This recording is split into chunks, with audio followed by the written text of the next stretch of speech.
নমস্কার বন্ধুরা, গোপালের হেসেলে আপনাদের সবাইকে স্বাগত। আজকে আমি ভেন্ডি দিয়ে চটজলদি দারুণ টেস্টি একটা নিরামিষ রান্নার রেসিপি আপনাদের সাথে শেয়ার করব, যেটা গরম ভাতের সাথে খেতে অসাধারণ লাগবে। আর এটা 5 মিনিটের মধ্যে কিন্তু রান্নাটা হয়ে যাবে। তাই চলুন আর সময় নষ্ট না করে রান্নাটা করে ফেলি। আজকে ভীষণই ইজি অথচ দারুণ টেস্টি ভেন্ডির একটা রান্না করছি। তার জন্য কড়াইয়ে সরষের তেল গরম করে নিয়েছি। এর মধ্যে প্রথমে দিয়ে দিচ্ছি অল্প কালো জিরে, এর সাথে একটা শুকনো লঙ্কাও দিয়ে দিলাম। এবার ফোড়নটাকে কয়েক সেকেন্ড একটু ভাজা ভাজা করে নিচ্ছি। ফোড়নটা ভাজা ভাজা হয়ে গেছে। এবার এর মধ্যে প্রথমে দিয়ে দেব একটু আলুর টুকরো।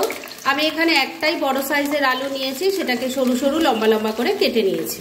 এবার এই আলুর টুকরোগুলোকে একটু ভাজা ভাজা করে নিচ্ছি।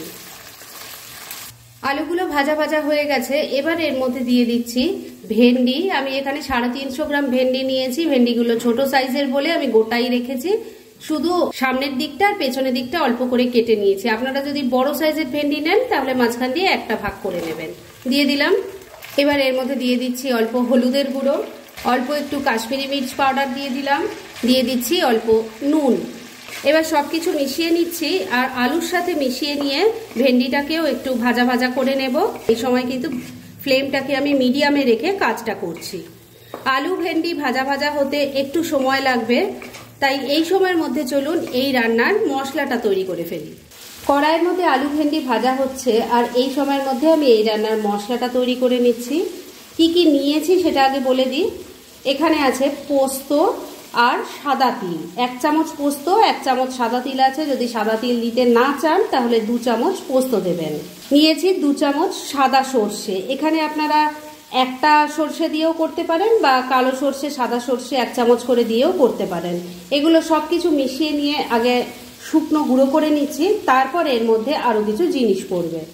সর্ষে পোস্তটা শুকনোই গুঁড়ো করে নিয়েছি। এবার এর মধ্যে দিয়ে দেব ছোট ছোট 4 টুকরো আদা, নিয়েছি 3টে কাঁচা লঙ্কা দিয়ে দিলাম।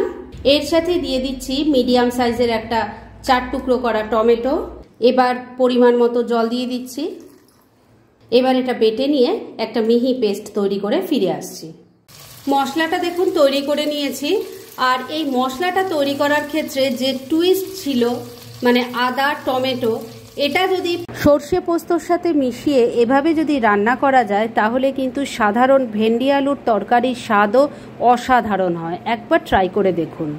মশলাটা তৈরি করে নিয়েছি আর এদিকে মশলা তৈরি করতে করতে আলু ভেন্ডিটাও ভালো মতো ভাজা হয়ে গেছে।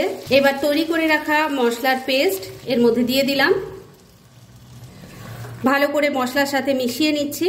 বন্ধুরা, আপনারা আমার রেসিপি দেখার সাথে সাথে আমার ফেসবুক পেজ গোপালের হেসেল, তাতেও ভিজিট করতে পারেন। ডেসক্রিপশন বক্সে লিংক দেওয়া আছে। মিনিট 2 সময় নিয়ে মশলার সাথে সবজিটাকে ভালো করে কষিয়ে নিয়েছি। এবার গ্রেভির জন্য জল দিয়ে দেব। এই রান্নাটা কিন্তু একটু মাখা মাখা টাইপের হলেই খেতে ভালো লাগে, তাই সেই বুঝে জল দেবেন। মিক্সির জারটায় অনেকটা মশলা লেগেছিল, তার মধ্যেই জল নিয়ে দিয়ে দিলাম। এবার এর মধ্যে পরিমাণ মতো নুন দিয়ে দিচ্ছি। তবে নুনটা দেওয়ার আগে খেয়াল রাখবেন, আগেও কিন্তু কিছুটা নুন দেওয়া আছে। অল্প কয়েকটা দানা চিনি দিয়ে দিলাম, যদিও এই চিনি দেওয়াটা একদমই অপশনাল। মিশিয়ে নিচ্ছি। খুব কম সময় কম উপকরণে ঝামেলাবিহীন এই রান্নাটা গরম ভাতের সাথে খেতে কিন্তু অসাধারণ লাগে। যেভাবে আমি তৈরি করলাম এভাবে যদি আগে না তৈরি করেন, সবার কাছে রিকোয়েস্ট রাখবো অবশ্যই একদিন ট্রাই করে ভাত দিয়ে খেয়ে তারপরে আমাকে জানাবেন কেমন লাগলো। সবকিছু খুব ভালো করে মিশিয়ে নিয়েছি। এবার ফ্লেমটাকে লো আর মিডিয়ামের মাঝামাঝি রেখে ঢাকা দিয়ে 3-4 মিনিট রান্না করে নিচ্ছি। মিনিট 4 রান্নাটা হয়ে গেছে। এবার ঢাকা তুললাম।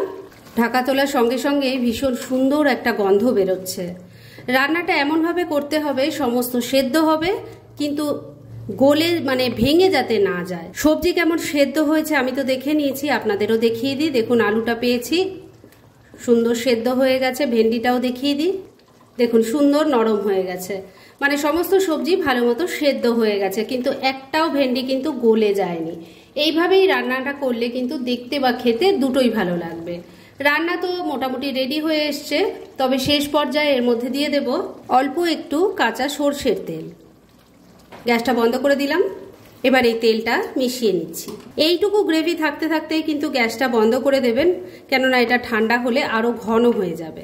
তেলটা ভালো করে মিশিয়ে নিয়েছি। রান্না এবার একদম রেডি। গ্যাস তো আগেই বন্ধ করে দিয়েছি।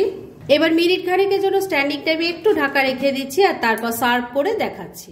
ফ্রেন্ডস, আমার আজকের ভেন্ডির এই দুর্দান্ত স্বাদের নিরামিষ রেসিপি একদম রেডি হয়ে গেছে এবং আমি সার্ভ করে দিয়েছি। ভীষণ ইজি একটা রেসিপি, কিন্তু সামান্য কিছু মশলার অদল বদলে এই রান্নাটার স্বাদ কিন্তু অসাধারণ হয়ে ওঠে। সেটা একবার ট্রাই করলেই আপনারা বুঝতে পারবেন।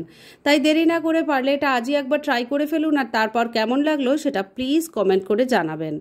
এরকম ধরনের অনেক ভালো ভালো নিরামিষ রান্নার রেসিপি আপনারা গোপালের হেসেল সার্চ করলেই পেয়ে যাবেন, যার মধ্যে থেকে কিছু কিছু আমি সাজেস্টেড বক্সেও দিয়ে দেব, সেখান থেকেও আপনারা দেখে নিতে পারেন। তাই গোপালের হেসেল অবশ্যই ভিজিট করুন।